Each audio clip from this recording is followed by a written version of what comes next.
encore une fois, ils connaissent pas leurs désirs. Ok.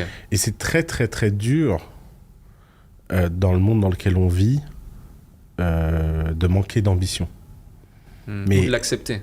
Mais ouais, d'accepter de manquer d'ambition, c'est méga dur. Ouais. Parce qu'en fait, par définition, c'est une courbe de Gauss. Et plus t'es ambitieux, plus ça coûte cher. Et il n'y a pas de raison que tout le monde ait envie de payer cher.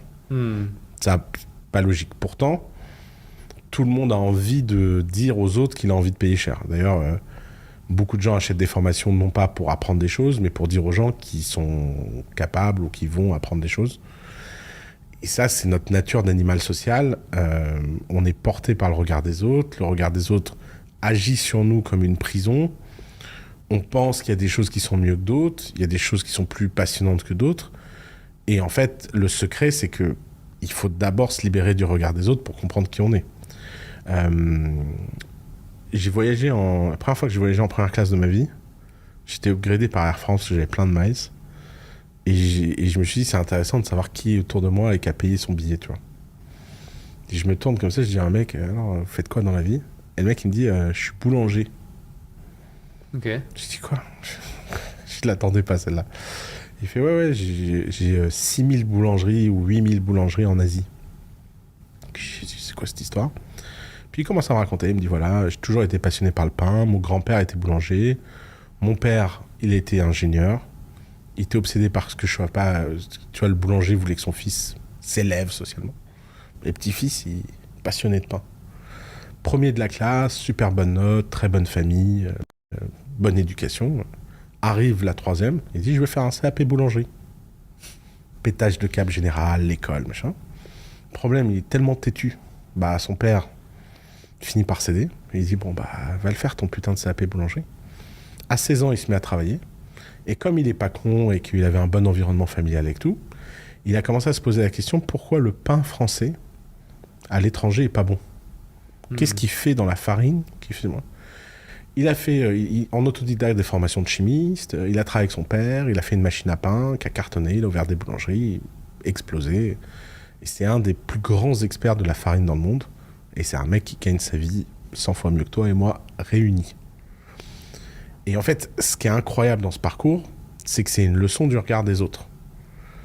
Tu me dirais jamais à personne qui veut devenir multimillionnaire ou milliardaire, ouvre une boulangerie, frère. Ouais. Et pourtant, vaut mieux être le meilleur à la boulangerie qu'un mec moyen à faire des smart contracts. C'est clair. Et c'est la grande leçon de la vie, en fait. Et le problème, c'est que beaucoup de gens vont essayer de faire des choses, non pas parce qu'ils en ont envie ou qu'ils ont les aptitudes, mais parce que c'est la bonne chose à faire en ce moment. C'est les fameuses modes des métiers. Il y a un an, tout le monde était dans le Web 3, avant, tout le monde était dans le Web 2, je sais pas quoi, les trucs. Parce que les gens pensent que c'est les domaines qui font réussir. Mais c'est pas les domaines qui font réussir, c'est la singularité. C'est la capacité à être unique dans ton domaine.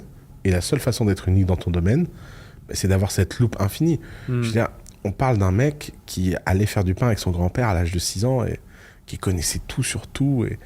Et en fait, on devrait célébrer ce genre de hasard, ce genre de passion, ce genre d'amour. Mais on n'a pas la bonne infrastructure et la bonne société pour faire ça. L'école n'est pas adaptée à ça. Tu vois, l'école vit son CAP boulangerie comme un échec. Il a le niveau pour faire un bac SP maths. C'est ça. Donc, c'est un échec. Ouais. Or, je ne sais pas comment on fait un système pour lequel on ne vit pas comme un échec, mais ce qui est sûr, c'est que dans nos entourages, dans notre vie personnelle, etc., il faut divorcer avec la société là-dessus. Il faut divorcer du regard des autres, il faut divorcer du regard collectif. Parce que, Sartre l'a dit, l'enfer, c'est les autres. Et le nombre de gens qui ne vivent pas la vie qu'ils doivent vivre simplement à cause du regard des autres, c'est invraisemblable. Et moi, souvent, dans mes formations, mes machins, les gens qui ne font rien, c'est des gens qui sont dans des prisons mentales de paraître, qui sont toujours les mêmes. Oui, mais ça va pas marcher, mais en fait, je sais pas, mais est-ce que c'est la bonne chose? J'hésite, qu'est-ce que je dois faire? Puis en plus, c'est toujours des gens, ils ont des hésitations. J'adore me foutre de leur gueule. Souvent, les gens viennent me voir et me disent, oui, je sais pas si je devrais lever des fonds, devenir infopreneur. Je leur dis, ouais, moi, je sais pas si je devrais me taper Gisèle ou Emma Watson. Vraiment, là, j'hésite. C'est qu'en fait, les gens, ils ont vraiment la croyance qu'ils ont le choix. C'est genre, bah bien sûr, en fait, Lever des fonds, c'est toi qui décides.